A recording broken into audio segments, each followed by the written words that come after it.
Title Kalu कौवे का जंगल और नाग का आतंक। कालू कौवा जंगल का सबसे चतुर और शरारती पक्षी था। उसकी काली चोंच और चंचल आंखें हर पल किसी न किसी शरारत की तलाश में रहती थीं। एक दिन कालू कौवा जंगल में उड़ रहा था, तभी उसे एक अजीब सी आवाज़ सुनाई दी। वह आवाज़ इतनी भयानक थी कि कालू कौवे के रोंगटे खड़े हो गए। उसने देखा कि जंगल के बीचों बीच एक विशालकाय नाग लेटा हुआ था। उसकी चमकती हुई तराजू और लाल चौंधियां देने वाली आंखें कालू कौवे को डरा रही थीं। नाग पूरे जंगल में आतंक फैला रहा था। जानवरों को डराकर वह उनका शिकार कर रहा था। कालू कौवा जानता था कि उसे कुछ करना होगा। वह नहीं चाहता था कि उसका प्यारा जंगल इस नाग के आतंक से बर्बाद हो जाए। उसने तय किया कि वह नाग को सबक सिखाएगा। दूसरे दिन कालू कौवा नाग के पास गया। नाग ने उसे देखते ही अपना विशाल मुंह खोल दिया, मानो वह उसे एक ही निगल जाना चाहता हो। लेकिन कालू कौवा चतुर था।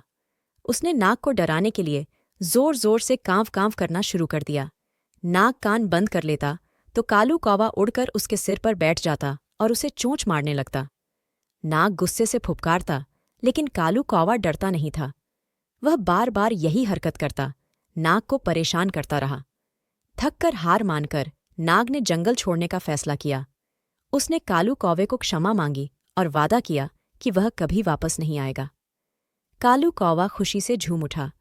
उसने पूरे जंगल में उड़ान भरी और सभी जानवरों को नाग के चले जाने की खबर दी। जंगल के जानवरों ने कालू कौवे का धन्यवाद किया और उसे अपना हीरो मान लिया।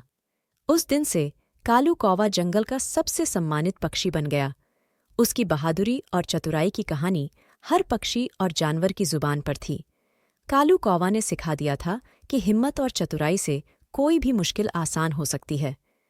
कहानी की सीख यह है कि हिम्मत और चतुराई से हर मुश्किल को आसानी से पार किया जा सकता है। अगर हम डर को मात दे दें और अपने हुनर का इस्तेमाल करें, तो हम किसी भी समस्या का सामना कर सकते हैं और सफलता प्राप्त कर सकते हैं।